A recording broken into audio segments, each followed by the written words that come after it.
हैं जो बिना हुए आप उनका कष्ट और आप उनका संघर्ष नहीं जान सकते। एक सवर्ण जाति का पुरुष कह रहा है, एक ब्राह्मण पुरुष कह रहा है, कोई किसी घूंघट में नहीं मिलेगी। हमें जो सिखाया गया, पढ़ाया गया, विश्व के समस्त वांग्मय में थोड़ा झांक कर, विश्व की दुनिया में घूमकर हमें यह पता चला कि हम पर आक्रमण करने वाले और अधिकार करने वाले लोगों ने सुनियोजित रूप से हमारे मन में, मस्तिष्क में, डीएनए में एक हीन भावना हमारे अंदर बोई, जिसमें जाति प्रथा का बोध भी हमारे ऊपर डाला गया कि भारत में जातियां थीं, भारत में अगड़े थे, पिछड़े थे। इस बात से कोई अस्वीकार नहीं कर सकता कि भारत में जाति हैं। इस बात से भी कोई अस्वीकार नहीं कर सकता कि भारत में जातियों के अंदर शोषण की प्रथा हुई है। और मैं सदा यह कहता हूं कि दो विशेष प्रकार की प्रवृत्तियां हैं जो बिना हुए आप उनका कष्ट और आप उनका संघर्ष नहीं जान सकते। एक दलित हुए बिना आप दलित का संघर्ष नहीं जान सकते, एक स्त्री हुए बिना स्त्री का संघर्ष नहीं जान सकते, चाहे कोई लोग हो। और ये एक सवर्ण जाति का पुरुष कह रहा है, एक ब्राह्मण पुरुष कह रहा है। इसके बाद भी मैं मानता हूं कि बिना स्त्री हुए आप स्त्री का कष्ट नहीं जान सकते, बिना मां हुए आप मां नहीं जान सकते। ओशो कहते थे कि जब बच्चा पैदा होता है तो केवल बच्चा पैदा नहीं होता, उसके साथ एक नया चरित्र पैदा होता है जिसे मां कहा जाता है। उससे पहले वो बहन होती है, बेटी होती है, बहू होती है, लेकिन मां नहीं होती। मां उसी क्षण पैदा होती है जिस क्षण वो बच्चा बाहर आता है और वो रोता है, उस समय मातृत्व पैदा होता है। इसी प्रकार दलित होना, स्त्री होना, ये तब तक आप नहीं जान सकते या तो आपकी संवेदना इतनी बड़ी हो, या तो आपके अंदर करुणा इतनी बड़ी हो। जैसे कहा गया कि ये मैं निश्चित मानता हूं कि भारत में जो आक्रमणकारी आए वो अपनी सोच को लेकर आए, अपनी प्रथाओं को लेकर आए। 10वीं शताब्दी से पहले का पुरातत्व के लोग बैठे हैं, विद्वान प्रोफेसर्स लोग बैठे हैं। एक चित्र ढूंढ कर ला दीजिए भारत के किसी देवी देवता का जो बिना अपनी पत्नी के बिना खड़ा हुआ हो। आप एक शंकर ढूंढ कर ला दीजिए जो मेरा पार्वती के मिल जाए। आप एक राम ढूंढ कर ला दीजिए जो मेरी मां जानकी के बिना लग जाए। और कोई किसी घूंघट में नहीं मिलेगी, कोई किसी प्रकार के अवगुंठन में नहीं मिलेगी। अवगुंठन आया तब जब ऐसे लोग आए जो स्त्री को पैर की जूती समझते थे। अवगुंठन आया तब जब ऐसे लोग आए जो स्त्री को केवल बच्चा पैदा करने की वस्तु समझते थे। उससे पहले भारत में आज भी वो परंपरा जारी है, हमने बोया है। इस परंपरा को भारतीय बताने का कौशल केवल हमारे महनीय वामपंथियों को आता रहा। वे बड़े योजना पूर्वक इस कौशल को भारतीय बताते रहे।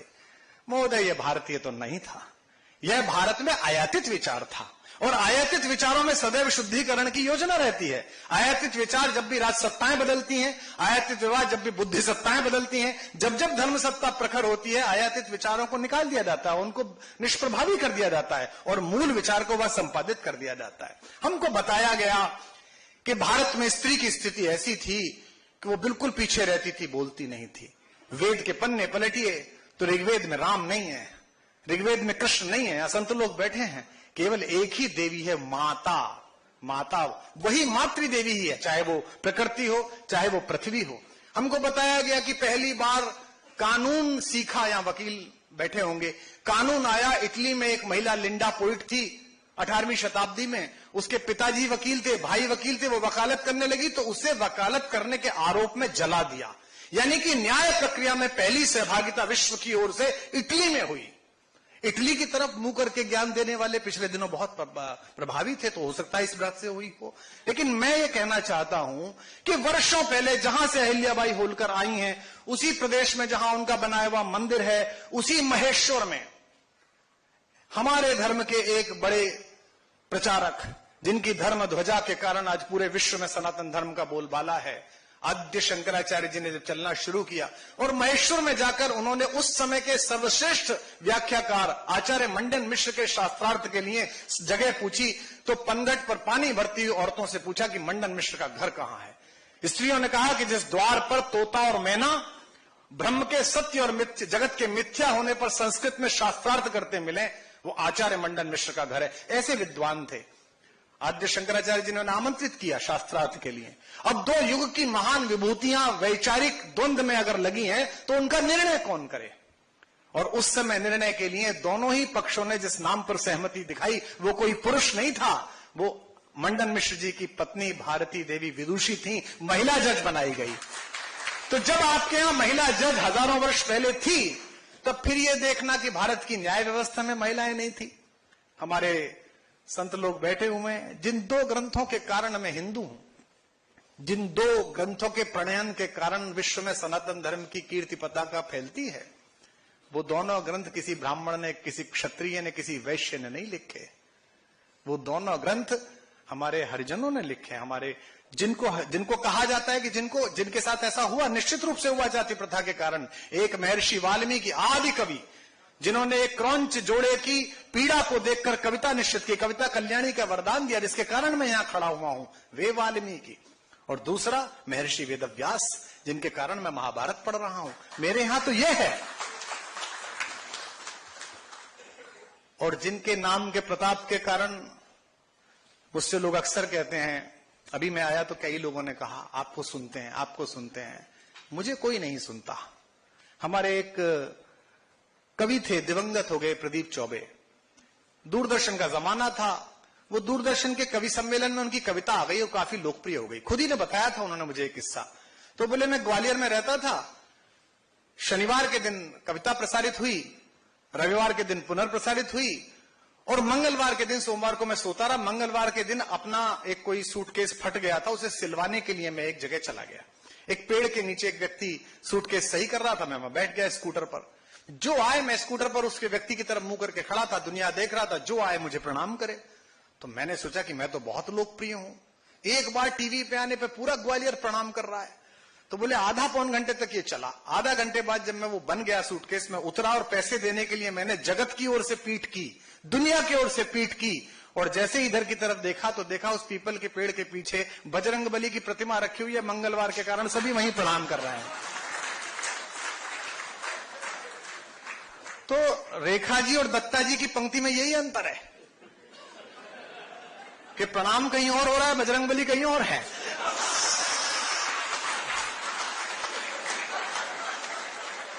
ये मुझे प्रणाम नहीं है, मेरी प्रशंसा नहीं है, मेरी काबिलियत नहीं है। मैं जिनका गुणस्तवन कर रहा हूं, मैं जिस नाम पर चर्चा कर रहा हूं, उनका प्रभाव है। उनके प्रति लोग बाग चरणों में हैं, उनके प्रति लोग बाग उत्सुक हैं। वे राम जब चलते हैं अयोध्या से, तो पृथ्वी का पूरा ओर छोर नापने के बाद बीच में किसी राजवंशी के पास नहीं गए हैं, किसी क्षत्रिय के पास नहीं गए हैं, किसी ब्राह्मण के पास नहीं गए हैं, कहे संतों के पास, ऋषियों के पास रुके हैं, लेकिन उन्हें अपनी मैत्री जो हृदय से लगाने की होती है, वो दलितों और वंचितों के साथ की है, केवट के साथ की है, निषाद के साथ की है। संजय भैया तो हमारे बड़े भैया, एक संजय हमारे और हैं उत्तर प्रदेश में, मंत्री हैं, निषाद हैं। वो अक्सर मुझसे मिलते हैं, हाथ मिलाते, तो मैं उनसे हाथ नहीं मिलाता। बाकी सबसे मिलाता हूं, उनसे नहीं मिलाता। वो कहते भैया हाथ क्यों नहीं मिलाते? तो मैं कहता हूं आप हमारे बॉस के दोस्त हैं, आप हमारे मालिक के दोस्त हैं, निषाद हैं, केवट के घर के हैं। आपकी राम जी से दोस्ती रही है, हम तो राम जी के सेवक हैं। नौकर की इतनी औकात कहां कि मालिक के दोस्तों से हाथ मिला ले, प्रणाम ही कर सकते हैं हम तो वे राम जब चले हैं तो वे केवट से मिले हैं। गुरु वशिष्ठ जैसे महाज्ञानी जो सप्तऋषियों में सर्वश्रेष्ठ हैं, जब दूर से भूमि प्रणाम किया निषाद ने, तो मानस कहती है बरबस ऋषि भेंटा, हृदय से खींचकर मिलाया, कहा तुम राम के मित्र हो, मैं इसलिए तुम्हें मिलाता हूं। तो बिटिया ने अपनी किताब पर बोल दिया। उसके प्रति तो हमारा साधुवाद है ही, उसको बहुत आशीर्वाद है, क्योंकि पहली किताब का जो खुशबू होती है वो पहली औलाद जैसी होती है। जितने भी लेखक हैं उन्हें पता है, जब किताब की पहली प्रति आती है तो बहुत दिन तक अपने बिस्तर के पास रख के सोता है। फिर हम जैसे लोग जिनकी 10-5 किताब आ जाती है, वो इसी जुगाड़ में रहते हैं कि अदिति कितने पैसे देगी, चेक कितना देगी, रॉयल्टी कितना देगी। तो पहली किताब की जो इसके अंदर एक उत्साह है, जो इसके अंदर उजाला है, ईश्वर से उजाले को सूर्य करे, जिसकी आभा में पूरा विश्व चमके, भारतीय मनीषा चमके, भारत का ज्ञान आखिर तक जाए। लेकिन मेरा निवेदन इतना ही है कि इस हॉल में बैठे हुए तमाम विद्वान व्यक्ति जो सामने बैठे हैं, सब विद्वत पुरुष हैं, सब प्रोफेसर्स हैं, प्रकाशक हैं, बड़े लोग हैं, भारत की राजनीति का नियमन करने वाले लोग हैं, संत परंपरा के लोग हैं। हम इस बोध से बाहर आए कि हम हीन थे। अपने युग को हीन समझना आत्महीनता होगी। सजग रहो, इससे दुर्बलता और दीनता होगी। जिस युग में हम हुए वही तो अपने लिए बड़ा है। आह, हमारे आगे कितना कर्म क्षेत्र पड़ा है। हमारे पास ऐसे हजारों नायक हैं, ऐसी हजारों नायिकाएं हैं। हमारे पास उत्तर में लक्ष्मीबाई है और दक्षिण में चित्तूर की रानी चेन्नम्मा है। उत्तर में तुलसी है तो दक्षिण में सुब्रमण्यम स्वामी है। हमारे पास आगे से पीछे तक तिरुवल्लुर हैं। एक से एक बड़ी विभूति हैं जो विश्व के सम्मुख जाननी चाहिए। लेकिन प्रेमचंद को भारत का शेक्सपियर कहने की परंपरा वाले लोग, शेक्सपियर की इज्जत के साथ कहता हूं, मैं अंग्रेजी का विद्यार्थी रहा हूं, इंग्लिश में भी मैंने बहुत अच्छे अंक पाए थे विश्वविद्यालय टॉप करते समय, विश्वविद्यालय में प्रथम नंबर आते समय। लेकिन प्रेमचंद से गुजरते समय, तुलसी से गुजरते समय मैं बड़ी विनम्रता के साथ कहना चाहता हूं कि शेक्सपियर को अंग्रेजों का प्रेमचंद कहा जा सकता है, लेकिन प्रेमचंद को हिंदुस्तान का शेक्सपियर नहीं कहा जा सकता, तुलसी को नहीं कहा जा सकता। ये कमतरी नहीं है, ये हजारों वर्षों की ऋषि परंपरा से निकले हुए ज्ञान के पोषण का वह फल है जो हम सबको मिला है। ये लेकिन संस्कृत में एक शब्द आता है, मुझे क्षमा करेंगे कि मैंने कुछ ऐसी बात बोली हो जो इस परिसर में अलग सी लगी हो, क्योंकि इन्हीं बातों के लिए मैं जाना भी चाहता हूं। हमारा पूरा धर्म की व्याख्या, हमारी पूरी इतिहास दृष्टि दुर्व्याख्या के विषय से मूर्छित है। यहां पॉलिटिकल साइंस के प्रोफेसर्स बैठे होंगे, मेरे घर में भी एक पॉलिटिकल साइंस के विद्यार्थी हैं। हमको पढ़ाया गया कि लोकतंत्र रोम से आया, जहां से आया उस जगह भी हम घूम के आए, टहलने के लिए गए, जब पैसा आ गया तो देख के आए कि क्या है। लेकिन आज से 1800 साल पहले एक कवि ने किताब लिखी, कविता की किताब यह थी कि भरतवंशियों के राजा दुष्यंत जो थे वो जंगल में गए थे, और जंगल में गए तो एक हिरण के पीछे भाग रहे थे। पंखा चलता है तो उसकी पंखुड़ियां नहीं चमकती। ये बात विज्ञान ने अभी बताई 150 साल पहले, लेकिन कालिदास ने पहले ही बताई कि जो हिरण भाग रहा था वो खरगोश में परिवर्तित हो गया, क्योंकि इसका पिछला भाग आगे के भाग में घुस गया, और जो तीर था वो उसके ऊपर जाकर स्थिर हो गया, क्योंकि समान वेग के साथ चले। कालिदास कहते हैं पश्चार्धेन प्रविष्ट शरपतन भयात भूयसा पूर्वक आया, पिछला हिस्सा आगे के हिस्से में घुस गया। किस्सा यह है कि वो एक गुरुकुल में चला गया, यानी कि एक विश्वविद्यालय में चला गया। गुरुकुल विश्वविद्यालय, आचार्य होते हैं वहां। तो देखिए, अंदर जाने का प्रयास कर रहा है राजा, आप प्रतिनिधि हैं सत्ता की रेखा जी, गुरुकुल में जाने की कोशिश कर रहा है, विश्वविद्यालय में जा रहा है। तो वो कहता है, उसका कवि मित्र कहता है, ऋषि आश्रमोयम, यह ऋषि का आश्रम है, विनीत वेशे प्रविष्टव्य, विनीत वेश के साथ प्रवेश करेंगे। ऐसा नहीं कि राजा का वेश विनीत नहीं है, पर राजा के वेश में राजसिकता क्या अहंकार है, राजसिकता की प्रभुसत्ता है, आधिपत्य है। तो सबसे पहले मुकुट उतारता है, गले की माला उतारता है, तीर उतार के रखता है, तलवार उतार के रखता है, पैर की चप्पल उतारता है और नंगे पांव विश्वविद्यालय में घुसता है।